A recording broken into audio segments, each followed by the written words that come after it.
Keni fryrje barku, ja çfarë duhet të pini për të shpëtuar nga ky siklet.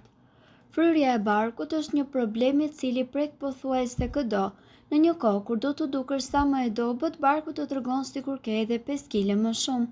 Po cila është pija që duhet të pish gjithmonë sa herë ke fryrje barku? Është çaji i xhinxherit. Xhinxheri është i mrekullueshëm për të eliminuar fryrjen. Studimet kanë treguar se ky lloj çaji ndihmon në bllokimin e enzimave dhe gjeneve që i shkaktojnë trupit inflamacion.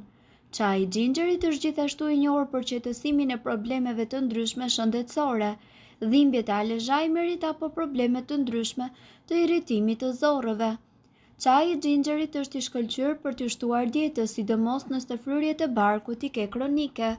Nëse shija e xhinxherit të duket pak e fortë, atëherë shto disa pika limoni për ta bërë shijen më të butë. Ndërkohë mund të shtoni edhe një lugë çaji mjalt, sipas dëshirës.